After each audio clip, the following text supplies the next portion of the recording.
গত লিঙ্কটা কেটে গিয়েছিল। আমাকে একজন উইদাউট পারমিশন, আমি চিনিও না জানিও না, আমাকে বারবার কল দিচ্ছিল। এই কারণে আসলে মানে তাও মেসেঞ্জারে কল দিচ্ছিল, এই জন্য কলটা মানে আমাদের রেকর্ডিংটা কেটে গিয়েছিল। এই জন্য আমি আবার নতুন করে লিঙ্ক দিলাম। আমাদের এই যে শামীম ভাই ভাই অসুস্থ, বলছে যে আগামীকালকে ক্লাস করবেন পরবর্তীতে। আপাতত আর ক্লাস করতে পারছে না, মানে মানে জ্বর আসছে অতিরিক্ত। সবাই তার জন্য দোয়া করবেন। আর আশা করি সবাই সাবধানে থাকবেন, নিজের যত্ন নেবেন। এখন আমরা যারা ছিল তারা সবাই যুক্ত হয়েছেন। আমি ক্লাস শুরু করি। তাহলে 18 ধারা থেকে পড়বেন ডক্ট্রিন অফ স্টোফেল, আর 4টা ব্যাখ্যা আছে। এই 4টা, এইটুকু আপনাদের এমসিকিউ। আর আমি এবার চলে যাব কততে, 19 ধারাতে। 19 ধারা আর আমরা 29 ধারা দুইটা একসাথে পড়ব। 19 ধারা এবং 29 ধারা দুইটা একসাথে পড়ব, ঠিক আছে? আর আপনাদের আমি 23 বা 24 ধারা পর্যন্ত আমি পরীক্ষা নিব। সো পরবর্তী ক্লাসের পরে আমি আপনাদের আগামী পরীক্ষা খুব সম্ভবত আগামী বুধবার অথবা বৃহস্পতিবারে পরীক্ষা নিব।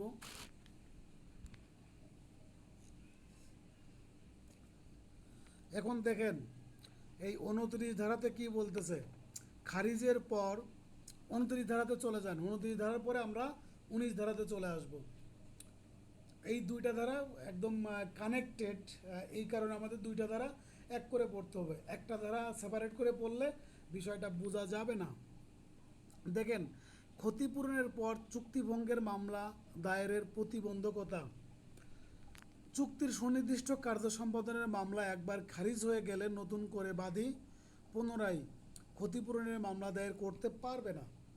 দেখেন, আপনি কি করলেন, এই ধরেন যে হাসান মুন্নির কাছে 1 মণ 10 মণ চাউলের ক্রয় করার জন্য চুক্তিবদ্ধ হইল, ঠিক আছে?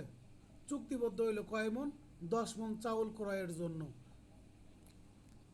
এখন মুন্নি তাহলে আপনার বলছে যে এখানে শর্ত দিছে যে হাসান শর্ত দিছে যে মুন্নি আপনি আগামী 3 মাসের মধ্যে আমার এই 10 মণ চাউল আমাকে পাঠিয়ে দেবেন।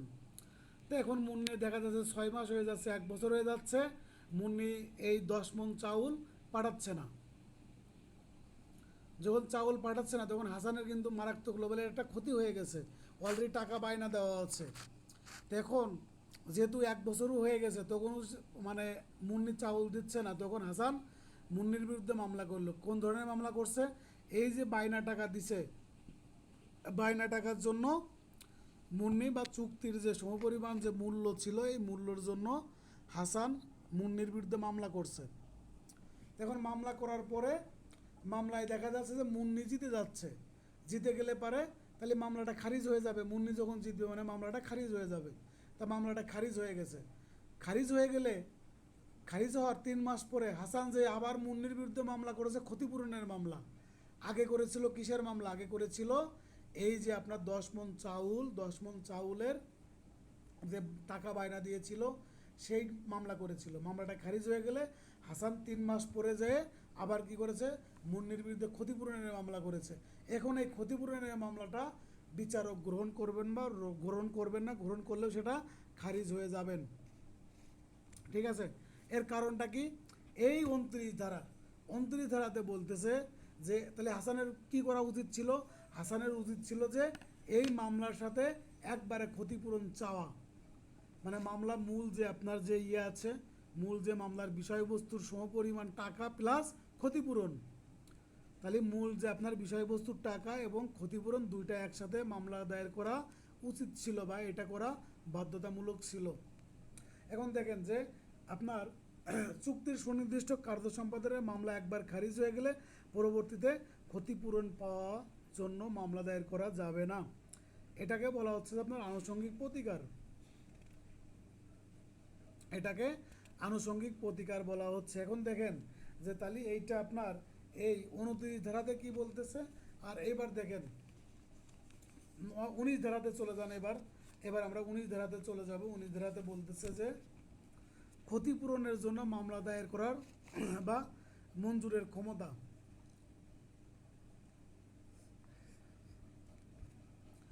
এখন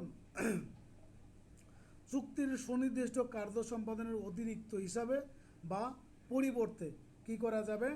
ক্ষতিপূরণের দাবি করা যাবে বা ক্ষতিপূরণের মামলা দায়ের করা যাবে। এখন দেখেন ইংরেজি টাইটেলটা চলে যান, ইংরেজিতে চলে যান।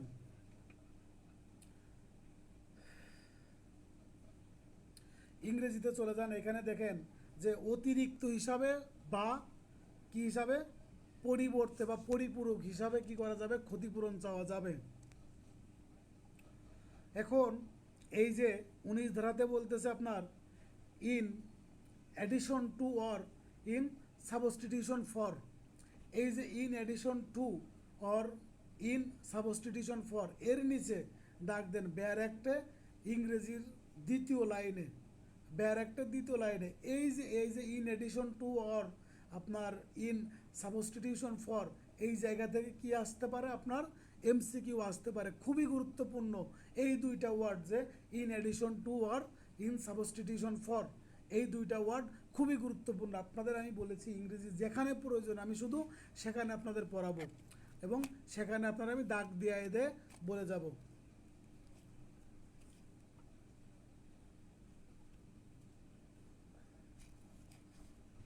এই দুইটা জায়গা কি আপনারা দাগ দিয়েছেন?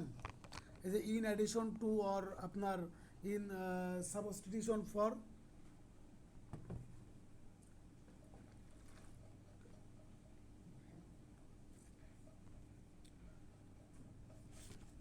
এর নিচে দাগ দিয়েছেন বা লিখে রাখছেন? সৈকত ভাই, মুশফিক ভাই, মুন্নি, আলামিন ভাই, হাসান, আপনারা কি লিখছেন?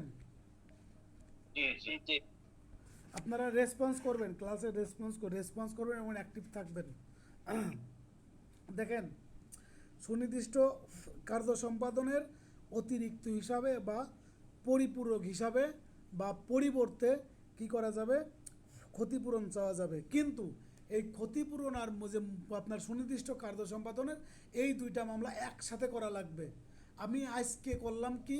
সুনির্দিষ্ট কার্য সম্পাদনের মামলা, আর 6 মাস পরে যে বললাম ক্ষতিপূরণের মামলা, এইটা করা যাবে না। যখন আপনি এই সুনির্দিষ্ট কার্য সম্পাদনের মামলা করবেন, মামলা দায়ের করার পরে আপনি যখন ক্ষতিপূরণ চাইবেন না, তখন আদালত ধরেই নেবে যে আপনি ক্ষতিপূরণের যে দাবি ছিল সেটা পরিত্যাগ করেছেন, সেটা পরিত্যাগ করেছেন। ওই বিষয় নিয়ে পরবর্তীতে আর মামলা দায়ের করা যাবে না। তাহলে আপনার যদি ক্ষতিপূরণ চাইতে হয় তাহলে মূল মামলার সাথে একই সাথেই চাইতে হবে, মূল মামলার সাথে একই সাথে ক্ষতিপূরণ চাইতে হবে। আপনি পরবর্তীতে মূল মামলা আজকে দায়ের করলেন, 6 মাস পরে আপনি ক্ষতিপূরণের দাবি করলেন, এই 6 মাস পরে ক্ষতিপূরণের জন্য আপনি মামলা দায়ের করতে পারবেন না।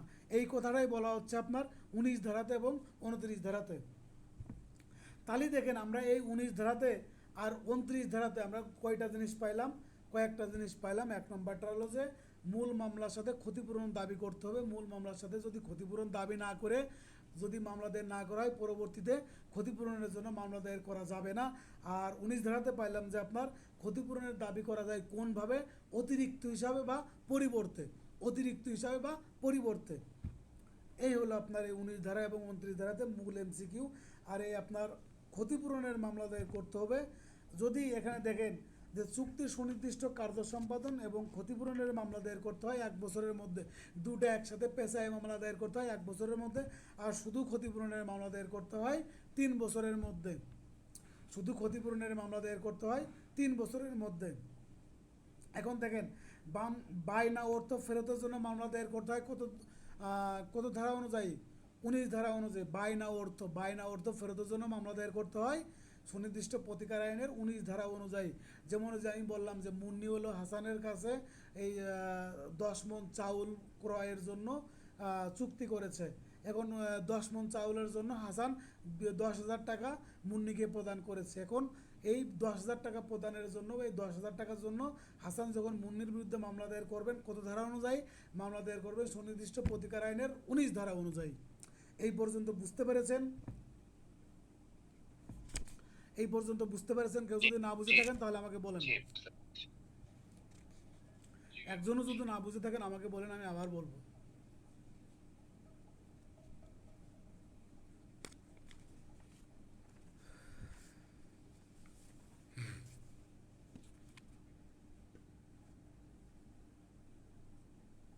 সবাই বুঝে গেছে, বুঝে এখন সবাই দেখা যাবে যে পরীক্ষা ভালো করতে পারবে। আপনারা যদি না বুঝেন, আপনারা যতবার বুঝবেন না আমি ততবার আপনাদের বোঝাবো।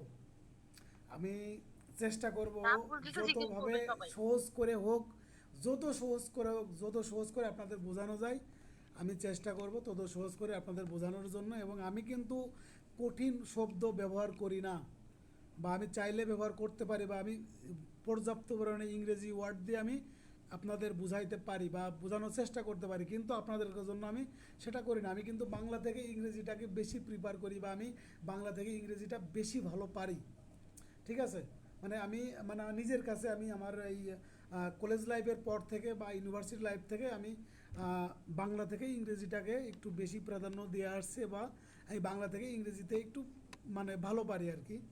তা কিন্তু আপনাদের জন্য বা আপনাদের বোঝার সুবিধার্থে, আপনাদের জ্ঞাতার্থে আমি চেষ্টা করি যে আমি ইংরেজিটা অ্যাভয়েড করার জন্য যতটুকু পসিবল আমি বাংলা দিয়ে, সহজ ভাষা দিয়ে, একদম সহজভাবে যারা আপনারা বুঝতে পারেন সেভাবে আপনাদের বোঝানোর জন্য। তারপরেও যদি আপনারা মনে করেন যে কেউ কোনো জায়গায় বুঝতে পারেন নাই, আমাকে যতবার প্রশ্ন করবেন আমি ততবার আপনাকে বিভিন্ন উপায়ে আপনার চেষ্টা করব আপনাদের বোঝানোর জন্য। এখন দেখেন 20 ধারাতে চলে যাব আমরা, কিন্তু এই যে 19 ধারা আর 29 ধারা, এই দুইটা ধারা কিন্তু খুবই গুরুত্বপূর্ণ, খুবই গুরুত্বপূর্ণ। আমি যে যে এমসিকিউগুলো আপনাদের বলেছি, যেমন বললাম যে আপনার মূল মামলা যদি একবার যদি আপনার খারিজ হয়ে যায়, পরবর্তীতে ক্ষতিপূরণের মামলা দায়ের করা যাবে না। তাহলে কি করতে হবে, মূল মামলার সাথে ক্ষতিপূরণ একসাথে চাইতে হবে, একসাথে চাইতে হবে। আর এখানে আরেকটা এমসিকিউ আমরা কি পাইলাম যে ইন এডিশন টু, মানে যেখানে ইংরেজি দরকার সেটা তো আপনাদের লাগবেই। In addition to or in substitution for, এই দুইটা ওয়ার্ড, এই দুইটার মাঝে কিন্তু আপনার অর আছে, অর দেওয়া আছে, অ্যান্ড দেওয়া নাই। এই অর দিয়েও কিন্তু আপনার এমসিকিউ আসবে। তাহলে in addition to or in substitution for, তাহলে দেখেন এই দুইটা ওয়ার্ডের মাঝে কিন্তু অর আছে, এবং নাই কিন্তু, এবং আর অর দুইটার মধ্যে কিন্তু পার্থক্য আছে। এই এবং দেওয়া মানে দুইটা এক, আর আপনার অর দেওয়া মানে অথবা, মানে যে কোনো একটা। ঠিক আছে, যে কোনো একটা। সো এখানে কিন্তু দেওয়া আছে অর, এই অরটা কিন্তু আপনাকে কিন্তু মূল ভূমিকা রাখবে কিন্তু এই দুইটার মাঝে অর, এই দুইটা শব্দ আপনাদের মনে রাখতে হবে। আর এই দুইটার মাঝে যে অর দেওয়া আছে, এই অরটা কিন্তু আপনাদের এমসিকিউর জন্য গুরুত্বপূর্ণ ভূমিকা পালন করবে। সো এইটাও আপনাদের মাথায় রাখতে হবে। বায়না অর্থের জন্য মামলা দায়ের করতে হয় সুনির্দিষ্ট প্রতিকারের 19 ধারা অনুযায়ী, শুধু ক্ষতিপূরণের মামলা দায়ের করতে হয় 3 বছরের মধ্যে। আর চুক্তির সুনির্দিষ্ট কার্য সম্পাদন প্লাস ক্ষতিপূরণ, মানে এবং ক্ষতিপূরণ, এই দুইটা মিলে একসাথে মামলা দায়ের করতে হয় 1 বছরের মধ্যে। এখন দেখেন 20 ধারাতে আমরা পড়ব, ক্ষতিপূরণ নির্ধারণ সুনির্দিষ্ট কার্য সম্পাদনের প্রতিবন্ধক নয়। ক্ষতিপূরণের অজুহাত দিয়ে কোনো চুক্তি কার্য সম্পাদন হতে বিরত থাকা যাবে না। এই 20 ধারার কী করতে হবে, ইংরেজি টাইটেলটা আপনাদের হুবহু মুখস্থ রাখতে হবে। দেখেন, liquidation of damage not a bar to specific performance, liquidation of damage not a bar to specific performance. তাহলে দেখেন এই ইংরেজি টাইটেলটা, আর শুধুমাত্র একটুকু মনে রাখবে যে ক্ষতিপূরণ নির্ণয় করা সুনির্দিষ্ট কার্য সম্পাদনের প্রতিবন্ধকতা নয়। শুধু এইটুকু মনে রাখবেন, এই একটা লাইন মনে রাখবেন আর টাইটেলটা মনে রাখবেন। আর আমরা পরবর্তী ক্লাসে আমরা 21 ধারা থেকে শুরু করব। সুনির্দিষ্ট প্রতিকার আইনটা আমাদের একটু কঠিন, তারপরেও আমি কিন্তু আপনাদের একদম সহজভাবে, সহজ ভাষায়, মানে এরকমভাবে পড়াবো বা পড়াচ্ছি যেন আপনাদের কখনোই বা বিন্দুমাত্রও যেন কঠিন মনে না হয়। ঠিক আছে, সেভাবেই পড়াচ্ছি। আর আমি যেগুলো পড়াচ্ছি বা যেগুলো পড়াচ্ছি এইগুলো থেকে আপনারা একদম 100%ই কমন পাবেন। হয়তো 100% না পেলে 90% কমন পাবেন, বা 90%-এর নিচে আসবে না। সো সেক্ষেত্রে আপনাদের আমি যতটুকু পড়াবো বা যতটুকু পড়াচ্ছি এটা আপনারা সুন্দর করে মেমোরাইজ করবেন এবং এইটুকুই পড়বেন। আর আমার যে গাইডলাইন আছে, আমি যে ইনস্ট্রাকশন দিন, এগুলো পরিপূর্ণভাবে ফলো করবেন। ইনশাল্লাহ এখানে যারা আছেন একজনও ব্যর্থ হবেন না। আমি চাই না যে আপনারা পরবর্তীতে আর বার কাউন্সিলের সীমানায় যান পিলি পরীক্ষা দেওয়ার জন্য, রিটেন বা ভাইভা দেওয়ার জন্য।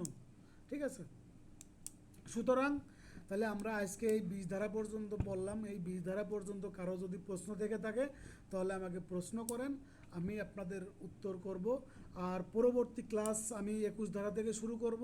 তারপরে আমরা পরবর্তী ক্লাস নেওয়ার পরে আমরা আগামী বৃহস্পতিবার অথবা বুধবারে আমি আপনাদের একটা পরীক্ষা নিব এই 22 ধারা অথবা 24 ধারা পর্যন্ত দিয়ে আমি একটা পরীক্ষা নিব আপনাদের, ঠিক আছে? তারপর আমি এসআর একটা 2টা পরীক্ষা নিব, 2টা পরীক্ষাতে আপনাদের এসআর একটা আমি শেষ করব।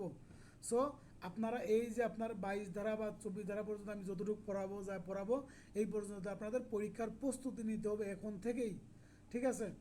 আমি কিন্তু প্রত্যেক সপ্তাহে আপনাদের পরীক্ষা নিব আমি। এখন এই পর্যন্ত আপনাদের কারো কোনো প্রশ্ন আছে?